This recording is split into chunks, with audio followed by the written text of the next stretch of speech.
नमस्कार,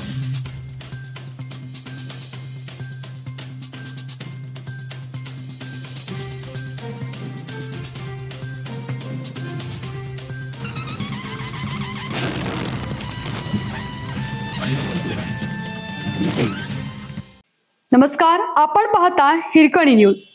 हिरकणी न्यूज प्रत्येक क्षण ताज्या घडामोडी आणि महत्त्वाच्या प्रत्येक बातमीसाठी नेहमी तत्पर. कारदग्यात गटारीचे दुर्गंधीयुक्त पाणी साचले. ग्रामपंचायत प्रशासनाच्या दुर्लक्षामुळे नागरिक आणि विद्यार्थ्यांचे आरोग्य धोक्यात.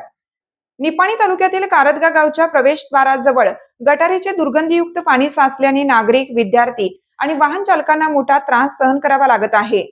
ग्रामपंचायत प्रशासनाकडून याकडे दुर्लक्ष होत असल्याचा आरोप नागरिकांनी केला असून तातडीने पाण्याचा निचरा करण्याची मागणी जोर धरत आहे. निपाणी तालुक्यातील महत्त्वाचे गाव असलेल्या कारदगा येथील प्रवेशद्वाराजवळ गटारीचे साचलेले दुर्गंधीयुक्त पाणी नागरिकांसाठी डोकेदुखी ठरत आहे. याच मार्गावरून ढोणेवाडी, कसनाळ आणि मानकापूर येथील विद्यार्थी दररोज शाळेत ये-जा करत असल्याने त्यांच्या आरोग्याचा प्रश्नही गंभीर बनला आहे. स्थानिक नागरिकांच्या म्हणण्यानुसार या साचलेल्या पाण्यामुळे परिसरात दुर्गंधी पसरली असून डासांचे प्रमाण वाढण्याची भीती व्यक्त केली जात आहे.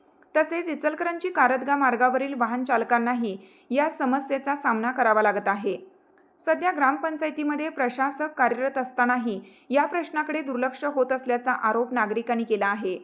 साचलेल्या गटारीच्या पाण्याचा तात्काळ निचरा करून कायमस्वरूपी उपाययोजना कराव्यात अशी मागणी ग्रामस्थांकडून करण्यात येत आहे.